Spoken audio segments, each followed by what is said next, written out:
If you're trying to find your purpose or your passion or just an idea for a side hustle or a business, then one of the simplest questions that you could be asking yourself is, what would I be doing anyways?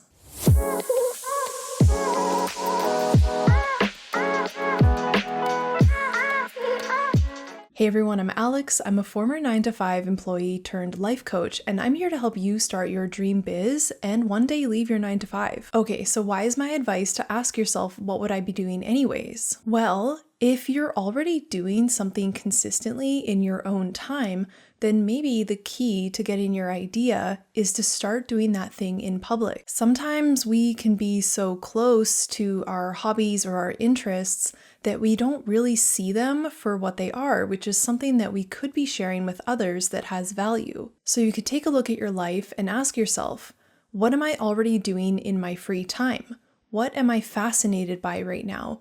Or how am I actively trying to improve my life in a way that others also want to improve their lives? And these are simple things. This could be like getting in shape or learning a new language or figuring out how to pay down your debt. These things may seem obvious to you, but if you share your journey to, for example, paying down your debt, that has huge value for other people. They also want to learn how to pay down their debt and have more freedom in their lives. And the main focus here is to just find your starter idea. You're not trying to find the greatest idea of all time that is guaranteed to never fail or make me look silly. You're just trying to find that idea that is exciting enough or interesting enough that you could start taking action now and get unstuck. And based on my own experience, you'll save yourself so much time and headache if you accept that it's okay to start with one idea and maybe pivot half a dozen times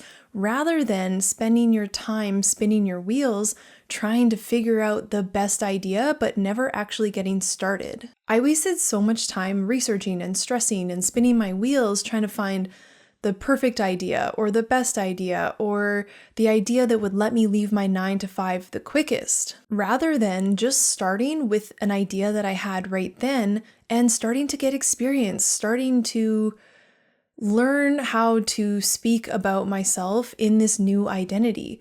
One of the side hustles that I tried back in the day was being a photographer.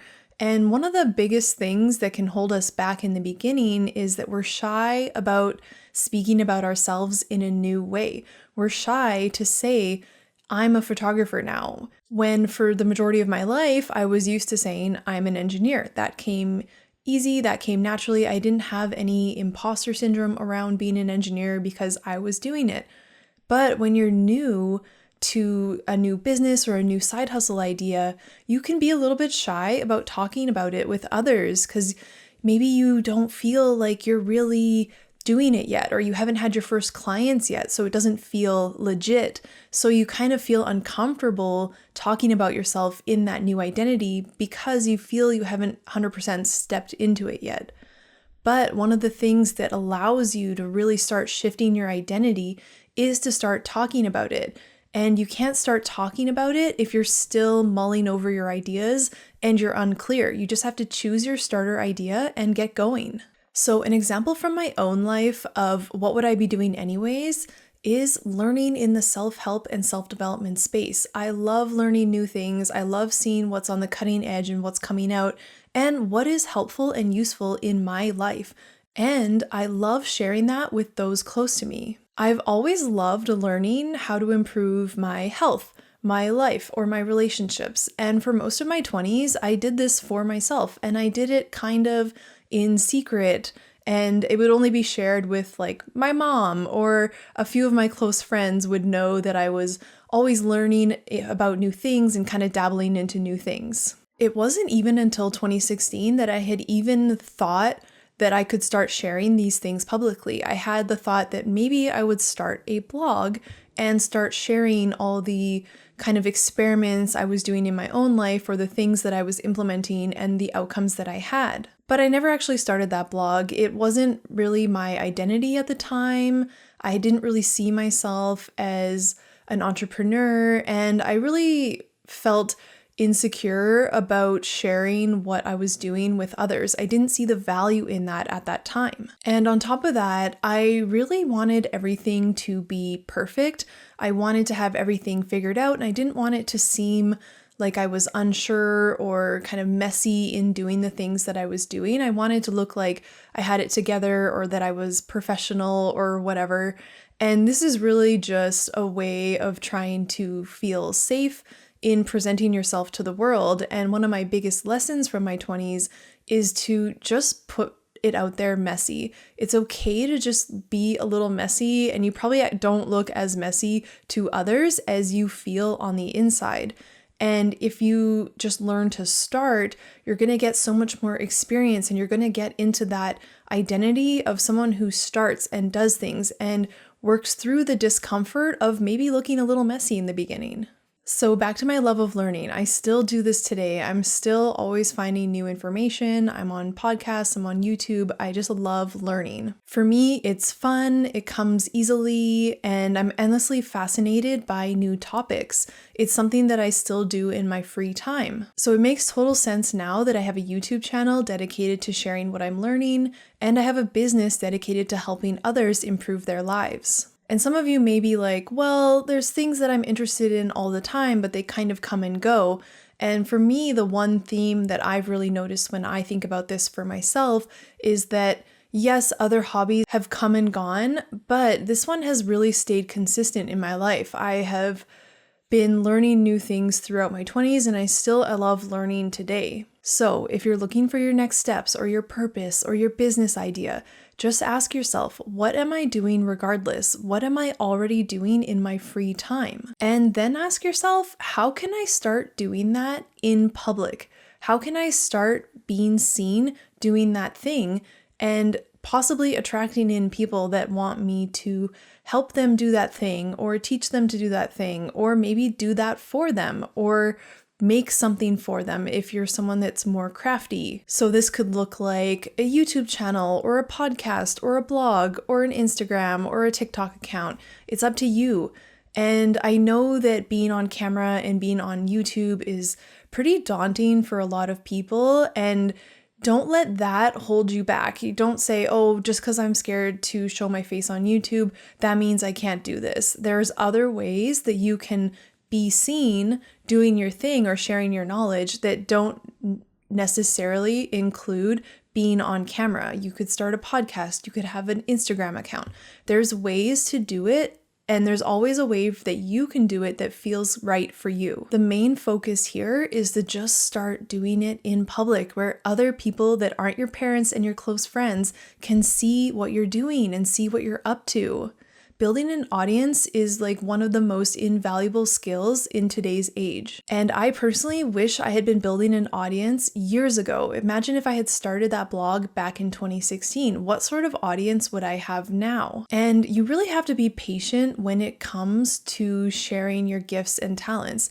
Yes, this can help you get your starter business idea, but it doesn't mean you're going to be able to quit your job in 2 weeks. But over time, as your audience grows and they watch you and they see what you're up to and they see the results that you're creating or the products that you're creating, they're eventually naturally going to ask you, hey, can you sell that to me? Or can you teach me how to do what you do? They're going to ask you to make them an offer. Or maybe you just focus on building an audience and have the outcome of monetizing that audience and having it be kind of a side hustle and a side stream of income.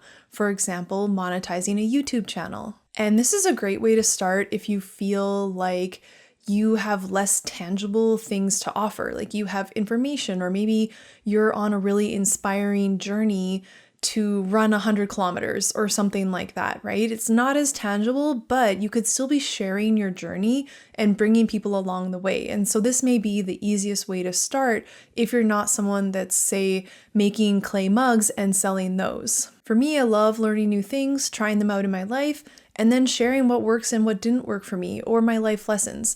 So YouTube makes total sense. So another example, just to get the creative juices flowing here, could be people that in their free time like to get out in nature. So you may be thinking, well, how is that my purpose? Or how could I sell that or someday make that into a business? But all you need to do to start is start sharing yourself doing that thing. You could start a vlog on YouTube where you just go out, film your hikes, and share that with people. Or you could provide tips and tricks to people who want to get into hiking.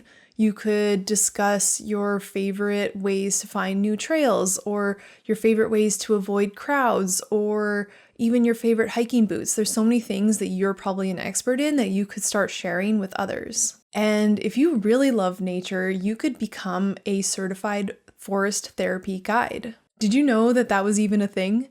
These are people who get paid to guide groups on slow, easy hikes through nature and really have them immerse in a sensory experience with nature. So the point I'm trying to make here is don't limit yourself by what you can see right now today. Just get started, start putting yourself out there, take that first step on your starter idea, not your best idea ever, likely to never fail idea, and just see how it lands and see how it evolves. So be firm on where you want to end up. Be very clear in your mind if you want simply a side hustle that brings in an extra $500 a month, or if your goal is to build a side hustle and then one day leave your 9-to-5 job, be clear on that.